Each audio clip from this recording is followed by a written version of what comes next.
I'm Mike here. We're back with another video. Today, I'm going to be reviewing final season of What If Season 3. This is the last season of this new animated show that was created by Marvel Studios on Disney+. But I'm not alone here with Jay King. We're going to be reviewing this. All spoilers. All episodes been dropped, and it's finally concluded with the last remaining episode, What If, What If. And we have a lot of mixed feelings on how we feel. I know I do. But we're going to get into it. Before we get into it, make sure you subscribe button, comment, like, and share. And let us know your thoughts on What If Season 3.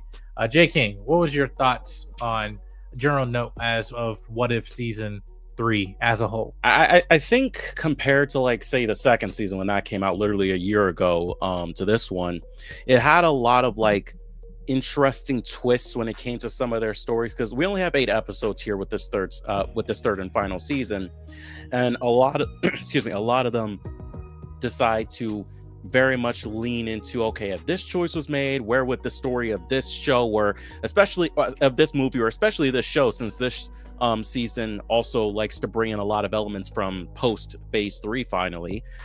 Just seeing how all of them would shift. There's practically only like 3 episodes within this that technically harken back to stuff we've already seen or characters we've already met from the prior 2 seasons, but everything else is an original story that for the most part I found interesting, and at least 2 or 3 of them I definitely know that I enjoyed out of, you know, the entirety of this season. Series as a whole, that's a whole different discussion, but I think just to say I definitely found myself entertained, you know, day to day for the most part. Yeah, I felt somewhat similar with this, because there's some episodes that I did enjoy. You know, I thought that were interesting concepts, but, you know, again, kind of left a little bit to desire after putting everything as a whole, because I want to reach the final episode of the season. I'm kind of just like, okay, all right, that was something, and I have mixed feelings how they kind of tied this whole thing up in a bow.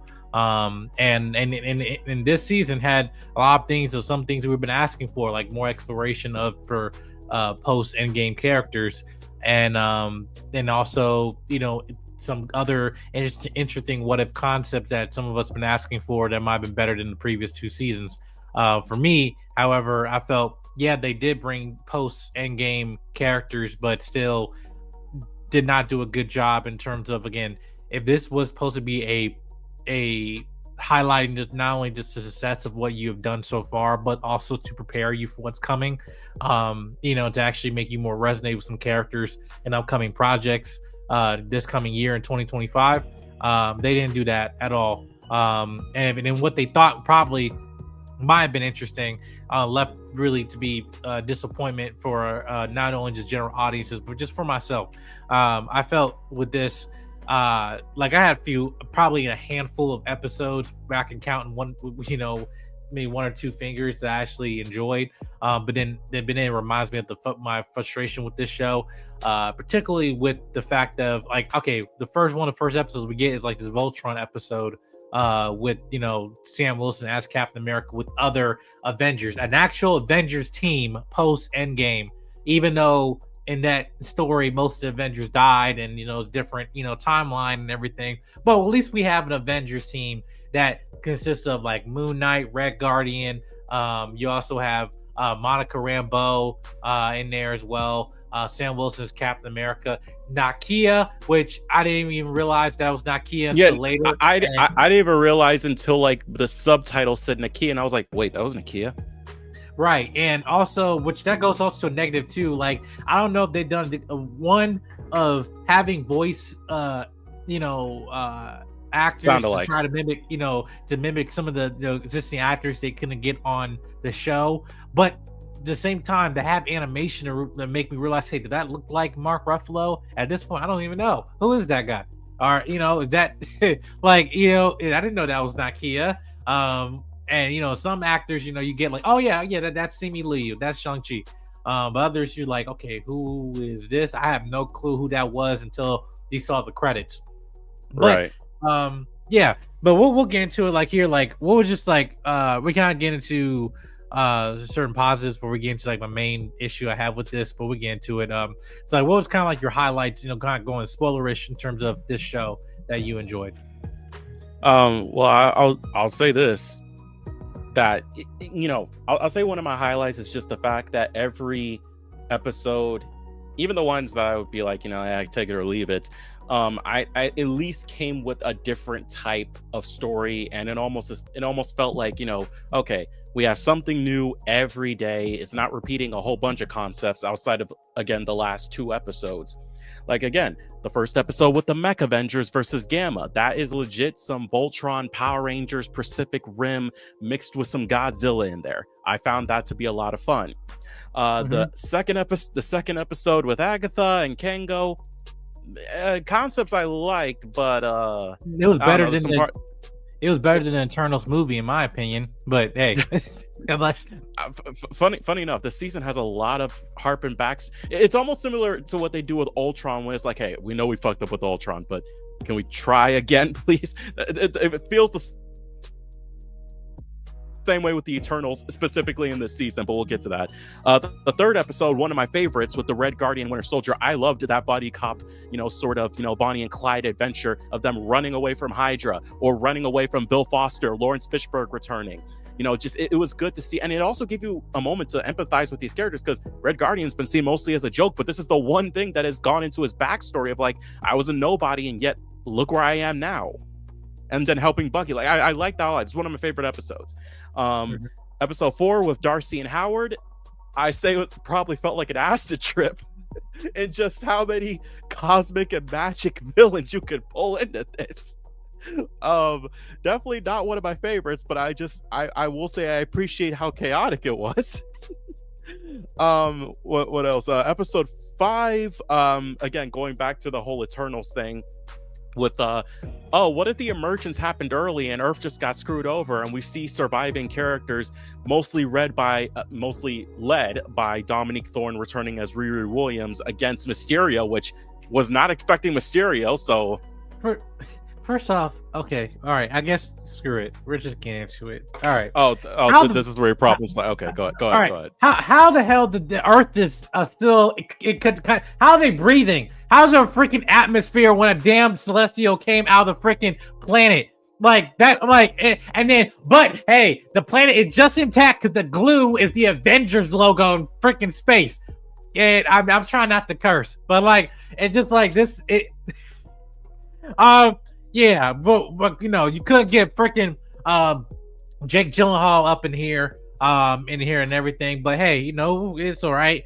Yeah, Riri Williams gotta love her, right? You know, and then try to give her the freaking white Vision suit and her.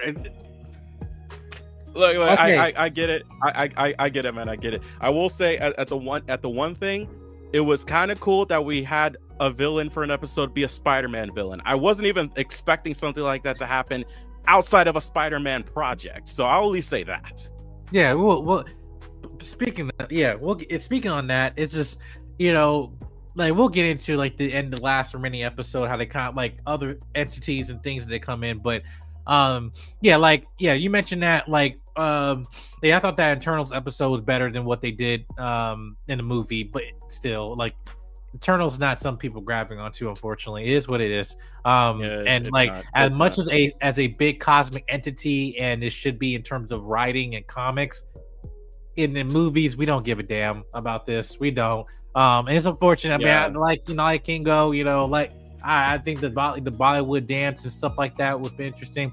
I would like to get some, you know, especially if they're going down this actor route, if they're going to try to make some connections in the Wonder Man series with, you know, the fact that he's an actor and then he's an actor as well. Like, you know, but if anything, I expect to see like a poster of Kango, because last time we saw him.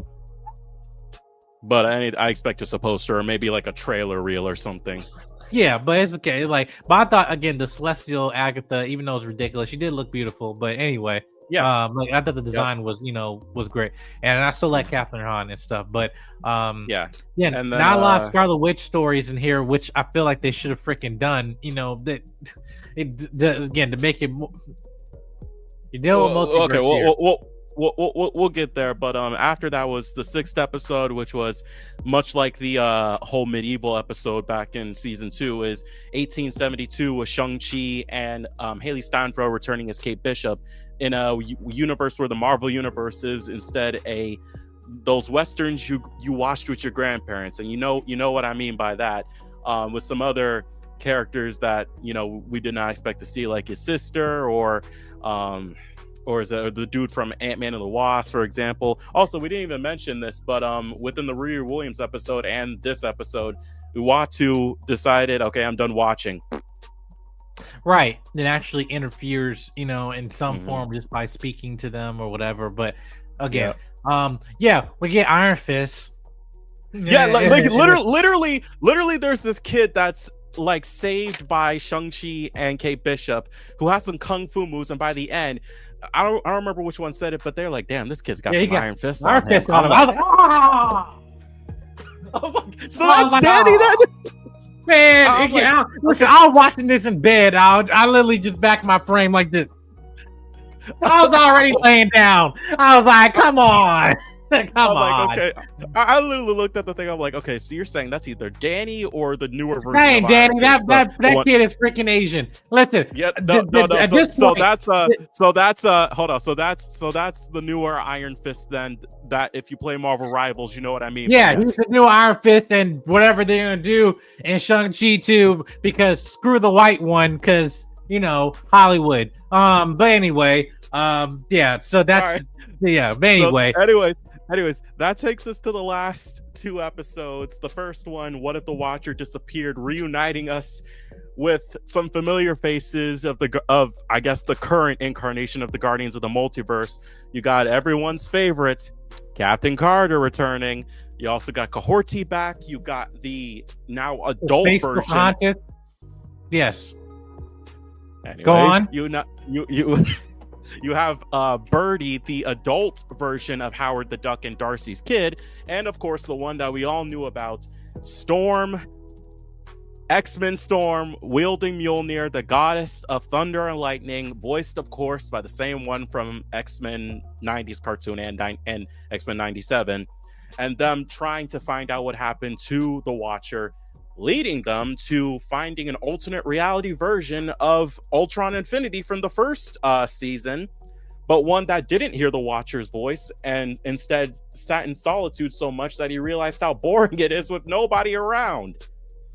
Yeah, we'll get into that at this point. So first of all, I actually met the voice actress for Storm in San Diego Comic-Con. Mm-hmm. She's very sweet. Oh, I hope to interview her one day. But this was again, that was one of the main promotional things they were hyping up in this season. And when that happened, it became so anticlimactic. Like, oh, she's just here? Okay, all right. We're not gonna explain how you just pull a version from the animated universe. And the fact that she has Thor's hammer. Oh, we're not going to talk about that? Oh, no. She's just here? All right, cool. We're not going to give her own episode? No. We can't do that. No. Not even any other mentions of her other teammates. Instead, we have a pinball machine with not only characters that we know, but other X-Men. X-Men. You got Galactus in there, Silver Surfer, all the other, of course, setting us up for next year with first steps. But yeah, but it just again, so the Exile Team is a team in the comics.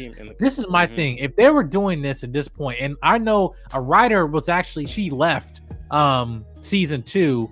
Well, she wrote season 1, season 2. She's one of the writers there, but then she left, and then I got a new writer for this season, and I think it's also one of the writers going to be attached to X-Men 97.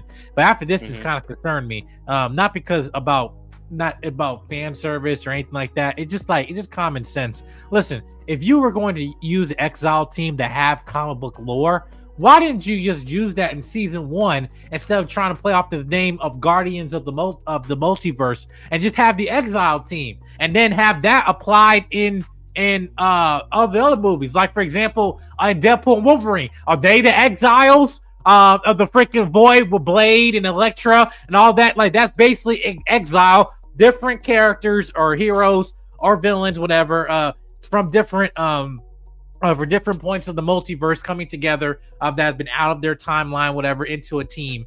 And usually that team gets rotated either because they go back to their timeline or they get killed off, whatever. But they have the Exile Team has history in Marvel Comics.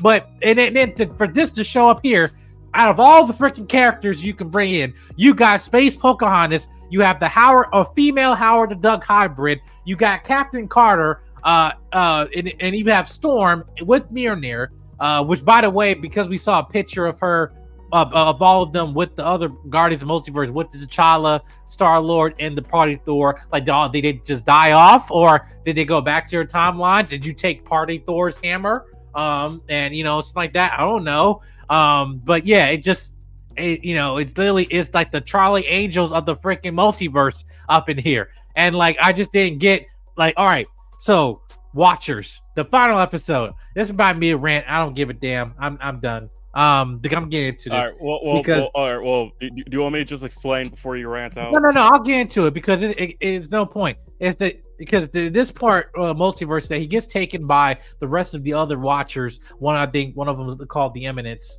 As well. Yeah, and voiced by Jason Isaac, of course.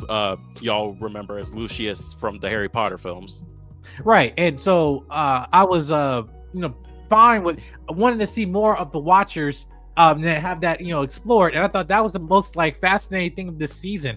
But then you just switch this up and turn this into we can never interfere, even though I let you interfere in season 1. I let you interfere in season 2, but and then season 3. No, once you save the black woman, once you save Riri Williams, we can have that no more. No. Matter of fact, screw Reed Richards. You save Madison with one eye and two ends. Like like that. It's, okay, and this is my thing. Like, for them to go and then go get Infinity Ultron, which then for displaying, by the way, he'd been there for eons and realized, hey, I was wrong. I'm good now. Let me just go and back and I'm gonna go save and defeat these Watchers because I'm good now, even though I annihilated this entire universe single-handedly. But anyway, the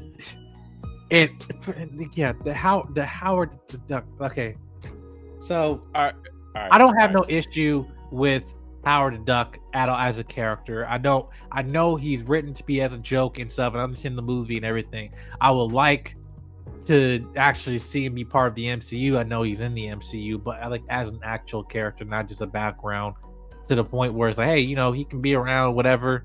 And you want to do a Disney Plus series, something like that, you could. But like actually have him be a character. I know he's in there. I know we've seen him, and then he's been a part of major events, but like have him actually be a character. Instead of just in this cartoon, and then with Darcy Lewis, we can't make her interesting. We made her as a joke in all the Thor movies. Let's just get her to get hitched with this damn duck and have give birth to an egg that has all the plot armor and all the writing of all the power of the multiverse in one egg. And stuff. I have to say about that too. It's like they literally okay. I say they definitely tried to make Darcy interesting when she showed back up again in WandaVision, and for the most part, I felt it. But it felt right. like it felt like in this they come. I don't even want to freaking know. Nah, I'm a curse. I don't even want to know. I don't even want to fucking know how in the hell that egg came out of her human body. But they basically combined her story with the comic book Mantis Celestial Madonna story, for those who know, because it's like, oh, she gives birth during a convergence moment, and then her child is seen as almost like a celestial messiah. I mean, I like the character design, and I like Byrdie as a character for the most part, but it's like they literally took Mantis's like comic book Celestial Madonna role and then gave it to Darcy and Howard and their kid in that episode. Again, have no problem with Byrdie, but like that was a and also the actress that is voicing this character, again, this is original character, but the actor's going to be a character in Fantastic Four, but she confirmed that she's not playing that character. I believe at this point she's voicing Herbie. It just only makes sense in terms of her. Not only the fact that her like this character looks like her, so it's like, and I think it was designed and modeled off of the actress. So I feel like in Fantastic Four, just given like she probably can be voicing Herbie, but she's not going to be this. You won't see this character in the MCU at all. No. But my point is that with this, it just seemed like ridiculous for a point. But like, now you could have an episode like this if you actually have other episodes that just back it, stuff like, oh yeah, we could just have one for as a joke, whatever, and stuff like that. But it just like the thing about. And I think the thing that really has irked a lot of people when it comes to What If is like the first season, for some of it's false, and for some of the people saying, oh, some shit wasn't original, or just stories from the comics brought into an animated scheme, is that for the most part, most of the stories were serious, and it was only broken up by that Party Thor episode. But before that Party Thor episode was a bunch of episodes that kind of put you in your feelings for a little bit, or at least made you think, and expanded on some stuff like the Doctor Strange episode, the Killmonger episode, and then you had Party Thor to break up the tension so you don't feel dread every episode of What If. But here it's like, it's a mix where it's like some episodes are important, then some kind of feel like a fever dream. Some are important. You get one that's kind of in the middle, then fever, like kind of a spiraling back and forth. And it's not that any of them are bad concepts. It's just, you got to have a good balance like you did in that first season. But even then, like, for example, like the Red Guardian and Winter Soldier felt like season 1. Like writing with that, and again, I didn't have no issue with the episode with that. I mean, again, the chemistry, it definitely was for Thunderbolts and mess, but we didn't get no Miss Marvel like Kamala Khan, like, come on, but well, I know we'll get into that part, but I'm just saying the also the other thing too, another part of this Exile team, Captain Carter. Listen, we have in a month or two from now, we have Captain America with Sam Wilson, and after 3 seasons, we only have one episode of him not only as a Captain America but as leader of the Avengers, and yet we have had at least over 6 or several episodes of Captain Carter being shoved down our freaking throats, and a live action iteration that they kill off for 5 minutes, and then we have this show literally making her, even though she just could have been a good concept as a multiversal variant of a Captain America of Peggy Carter and stuff, they're like, no, let's take this one step further. Not the fact that we in season 2 you could give her all the damn toys from Marvel's toy box of villain characters and devices and stuff like you did when you were playing with toys when you were a little kid, and then just gave everybody all the powers of the freaking, you got, you picked up Omnitrix, you picked up the 10 rings, you pick up the damn Infinity Gauntlet, you picked up the damn Agamotto. Also you have all the Infinity Stones, you get Loki's scepter, you also take I'm trying to think of another MacGuffin, you take the sword from Null, from the symbiote god, whatever. You take that too, give him that, sprinkle a little bit of Tinkerbell pixie dust from Peter Pan, and anything you can narratively, just to throw some stuff to give these people all the powers of a freaking god, and and make them so uninteresting, because unfortunately you don't know how to write female characters. You don't have to make female characters the strongest beings in the entire damn multiverse to make me like them. They can just be great characters and just write, hey, they have flaws, they have vulnerabilities, they have strengths and weaknesses, just like any other character, regardless of race, gender, sexuality, whatever. But no, we want to give this woman the damn powers of all the universe, and like literally, and not only fact, we get to the point he gets abducted, the Watcher gets abducted by these other Watchers and stuff, and now they gotta go and find our Watcher and stuff. And so they get in this fight, this 3-way fight. Kind of was it 3-on-4? I get, or 3-on-5, because 5 of them. And you have 3 Watchers, 1 Watcher, and then the Exile Team, which is 4 of them. And so they basically the Watcher's like, hey, I can distribute my power to say the oath. So basically, read the oath from the Green Lantern oath you got from the lunchbox and stuff, and I'll give you all the powers in the damn universe. And brightest day and blackest night, I'll be the most powerful bitch in this fight. That's what they did. That's that's what they did in this, man.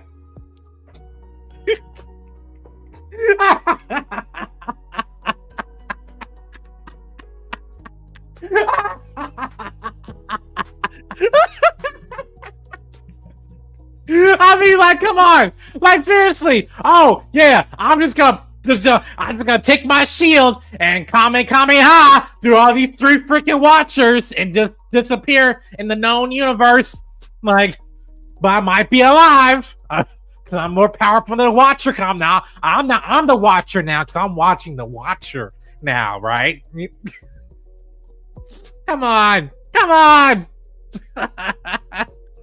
First of all, I don't know if you believe this, like, in that moment, but like when the 3 Watchers joined forces together and were spinning around, but the moment my mouth dropped, I thought they were about to turn to like the Living Tribunal. I knew you were gonna say that. I knew you were going to say that. I was like, I watched this. I was like, oh shit, okay. Oh, all right. I'm interested now. Oh no, they're just spinning around. Okay, all right.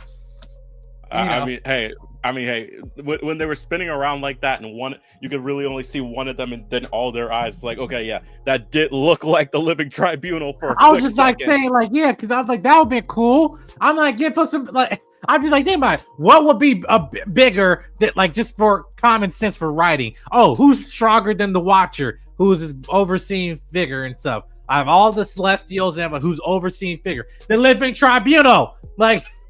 I mean, it just makes sense. And then like, oh yeah, we can join forces together and become the Living Tribunal. We just need 3. It's like, oh yeah, that makes sense. Right. And it's like given how many of the like higher cosmic entities in the Marvel universe we've seen as of recently, especially with Death showing up in Agatha, it's like that wouldn't have felt out of place, honestly. So here we are seeing a bunch of flashes of all these characters in different variants of more interesting characters than what we see on screen. Like, we saw Storm as Black Panther. Like you had Captain Carter as a saber-toothed Captain Carter. You had we saw like saber-toothed Captain Carter. We saw, I think, an Electra Captain Carter. I think we saw Kahorti. I think we saw Kahorti turn into that. I forget her name, but that one other character from the New Mutants for a second. Again, they were just there was Apocalypse. There was Apocalypse version of her. Like, right, there was an Apocalypse. Like, there was Apocalypse, and then you, for the what's your name, the Byrdie, you have an Archangel variant. Like, come on. Like, yes. Like, that was like, come on. Like, it's just like, it was ridiculous. Like, I mean, I don't know. Carter's a character I don't mind, but it's like, handing all this stuff, it's almost like they're like, damn, no one liked her after Multiverse of Madness. How about we just give her all this stuff? It's like, no, like, everyone has their own preference when it comes to episodes, but they knew that after season 2, especially a season that was made during the pandemic at that moment, again, made during then, that they had lost a few of their audience. So they're just like, look, we have other stuff that's a lot more successful, so we're going to focus fully on that for now, but we're going to end What If, so that way nobody asks us, like, hey, are you going to do more of this in the future? It's like, well, here it is. If Uatu or some of these characters show up in future stuff, cool, but we know y'all don't care anymore, so that's that. Hope you enjoyed some of the stories, though. That concludes our review/rant of Marvel's What If. Make sure you subscribe button, comment, like, and share. Let us know your thoughts. Did you like or enjoy Marvel What If season 3? Let us know in the comment section down below and let us know your thoughts. All right, we'll see you guys in the next video. Peace.